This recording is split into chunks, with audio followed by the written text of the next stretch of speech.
Breaking news, the FBI just announced charges in what it calls a staggering series of cyber attacks. Global cyber attack where hackers demanded money. Massive cyber attack that's taken place around the globe. Can cyber attack. Major cyber attack. The cyber hack. Global cyber attack. The so-called ransomware attack locks people out of their computers. May 2017. A hospital in England. It's a normal Friday. Doctors moving between wards, patients waiting for tests, phones ringing. Then one nurse tries to log in.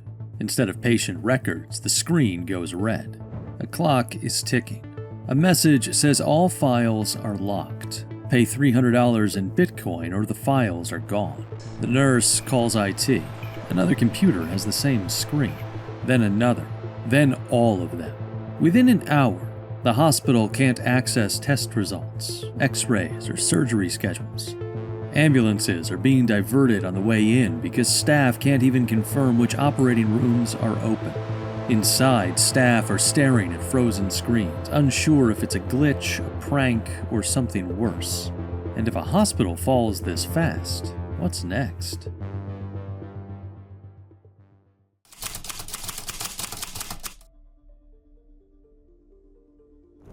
What popped up on those screens wasn't a normal system error. No blue screen of death, no update available. Just a black window, red letters, and English that felt off. Not deadly, just strange enough to make you pause. It read something like, "Oops, your files have been encrypted. Pay $300 worth of Bitcoin within 3 days or say goodbye." Except instead of cutting out letters from a newspaper, this one was delivered by code. Clicking any button didn't help. Patient documents, photos, and spreadsheets still showed up on the screen, but instead they had been twisted into unreadable code, useless without the secret key the hackers kept for themselves, and impossible to decrypt with any tool on Earth. And it wasn't bluffing. The ransomware had already forced its way into every machine it touched. It spread with Eternal Blue, a hacking tool built by the NSA, America's code-breaking spy agency. They'd essentially made a master key for half the world's PCs, and then lost track of it. Within hours, WannaCry was everywhere. Hospitals in the UK were canceling surgeries because their systems were frozen. Spanish telecom giant Telefonica had computers blinking with ransom notes. Even parts of Russia's government got hit.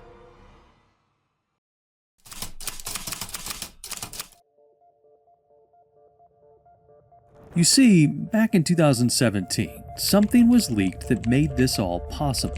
Not a virus, not a ransom note, a weapon. Something built by the NSA themselves. They called it Eternal Blue, and the NSA used it to quietly slip into foreign networks, a backdoor only they knew about. On paper, it was just an exploit, a flaw in the way Windows computers talk to each other. In reality, it was an open door to almost any Windows machine. With Eternal Blue, one infected machine could spread to the next automatically. No clicks, no emails, no human mistake needed. Until 2017, when a mysterious group called the Shadow Brokers dumped it online. No manual, no warning, just here's a free cyber weapons starter kit. Microsoft actually had a patch months earlier. The problem? Millions of machines never updated. Hospitals were still running decade-old systems. Small businesses had one overworked IT guy who doubled as the printer repairman, and government offices treated Windows updates like classified files. In other words, exactly the kind of places you don't want a flashing giant red ransom note. WannaCry didn't even need much originality. The authors just bolted Eternal Blue onto their code and pressed go. And that's what made security researchers bury their heads in their keyboards. Eternal Blue wasn't theirs to begin with.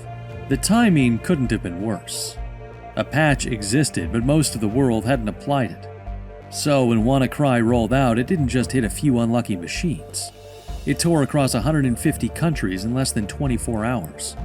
Russia, India, China, Spain, the UK, the US. If your network skipped the update, you were on the list. Security researchers started asking, who would launch something this reckless? The answer was immediately clear. But governments began pointing fingers, and before long, most of them were pointing at the same place.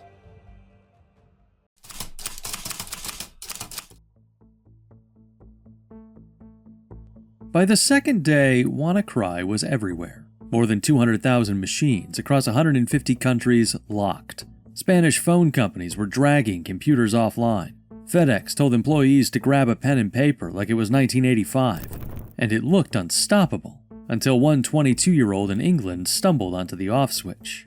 His name was Marcus Hutchins. In his spare time, he liked pulling apart malware samples the way some people rebuild old cars.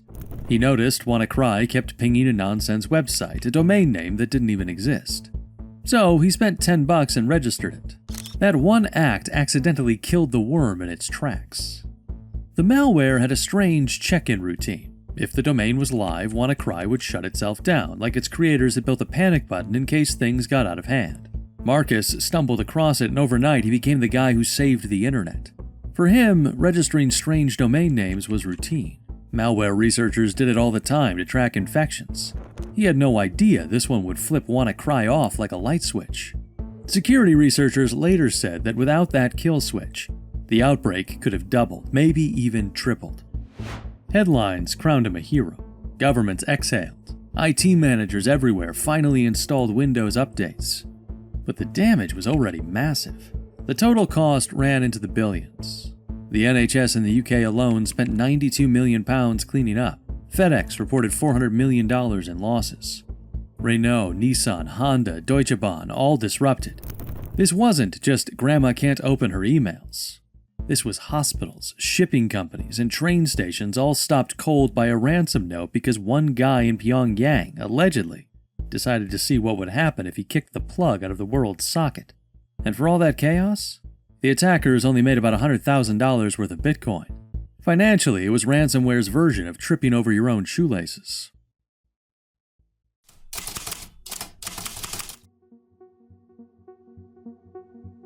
In the months after WannaCry, investigators started following the traces in the code.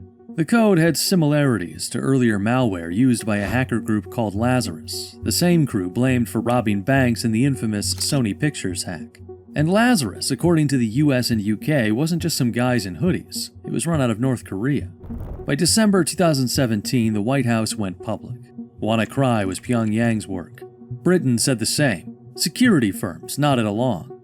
For once, Washington, London, and the security world were on the same page. Meanwhile, Marcus Hutchins, the 22-year-old who accidentally pulled the plug, got arrested in the US months later for unrelated teenage hacking. The internet had a meltdown. For a minute, it looked like the hero was about to swap headlines for handcuffs. In the end, he cut a deal, skipped prison, and now makes YouTube videos about malware. And WannaCry itself? It's still out there. Every so often, a forgotten Windows PC that was never updated gets hit again. But the real legacy wasn't the ransom. It was the warning shot.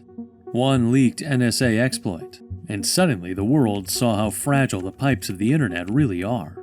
And the only reason it didn't snowball into something worse was because a bored kid in England spent $10 on a domain name. Sometimes the internet is saved by firewalls, sometimes by governments, and sometimes by a 22-year-old with $10 and a Wi-Fi connection.